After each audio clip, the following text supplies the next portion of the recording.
Στο πλαίσιο των επισκέψεων που κάνουμε σε κάθε δήμο της Μαγνησίας αλλά και στους άλλους δήμους της Θεσσαλίας, έχοντας μια στενότητα συνεργασία με τη Δημοτική Αρχή του Δήμου Βόλου, σήμερα μαζί με τον Περιφερειάρχη, τον Δημήτρη Κουρέτα και τον Δήμαρχο Αχιλλέα Αμπέου, επισκεφτήκαμε περιοχές στο πλαίσιο της υλοποίησης ενός σχεδίου αποκατάστασης. Περιοχές όπου έγκυται και στην αρμοδιότητα της περιφέρειας, όπου και στις δύο περιπτώσεις, είτε αφορά τον Δήμο είτε αφορά την περιφέρεια, η χρηματοδότηση έρχεται από το κεντρικό κράτος για να γίνουν σχετικές αποκαταστάσεις.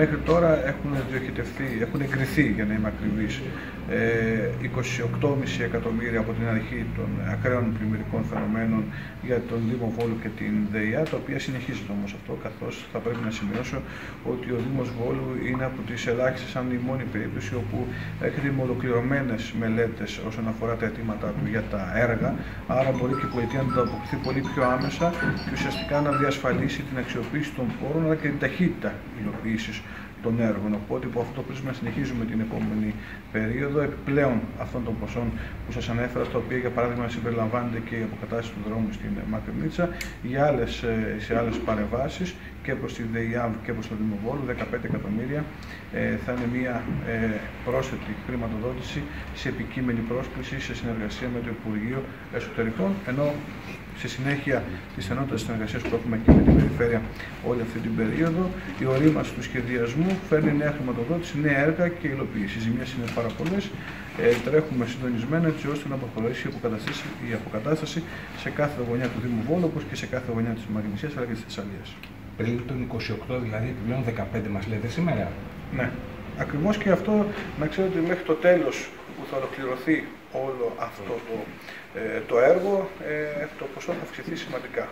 Όπως θα αυξηθεί σημαντικά σε όλο το κομμάτι της Θεσσαλίας. Θυμίζω ότι είναι και τα έργα που έχει αναλάβει το Υπουργείο Υποδομών, που μόνο για τη Θεσσαλία είναι στα 300 εκατομμύρια ευρώ.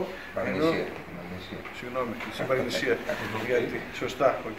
για τη Μαγνησία είναι σε 300 εκατομμύρια ευρώ. Η εκτίμησή μας η αρχική είναι ότι μόνο για τη Μαγνησία όλη η έκτακτη χρηματοδότηση θα ξεπεράσει τα 450 εκατομμύρια ευρώ που θα λάβει η Μαγνησία, είτε αφορά Δήμο είτε αφορά την περιφέρεια. Θα πλησιάσει το μισό εκατομμύριο για να αποκατασταθεί στο σύνολό τους οι ζημίες που έχουν γίνει, και αθρηστικά η εκτίμησή μας, η πρώτη εκτίμηση, είναι ότι θα φτάσει στα 3,3 δισεκατομμύρια. Σε επίπεδο περιφέρειας. Σε επίπεδο περιφέρειας, εκεί συμπεριλαμβάνονται και κάποιες περιοχές της στερεάς Ελλάδος, όπως είναι ο Ρωμοκός ή η Βόρεια Εύβοια, που επλήγησαν από το ίδιο ακραίο και ριζικό φαινόμενο.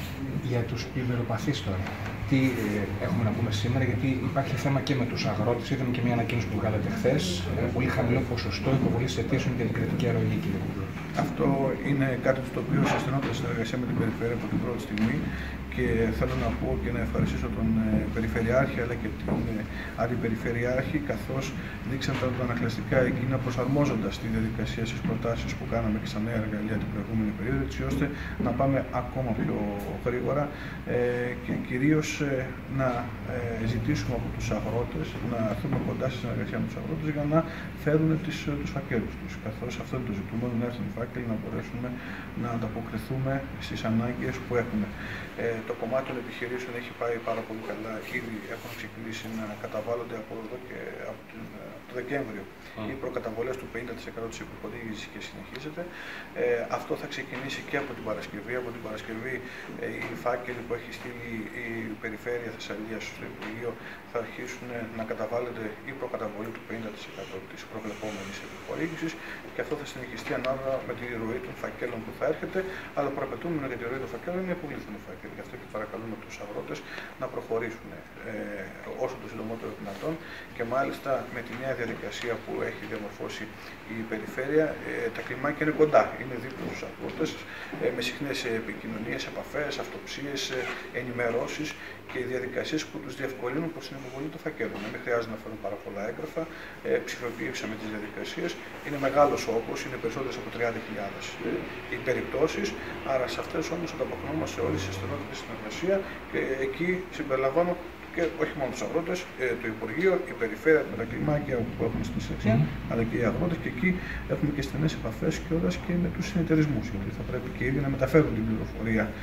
Εδώ προσπαθούμε να αντιμετωπίσουμε ένα έλλειμμα εκπροσώπησης, γιατί όσον αφορά τις επιχειρήσεις έχουμε στείλει συνεργασία με τα επιμελητήρια.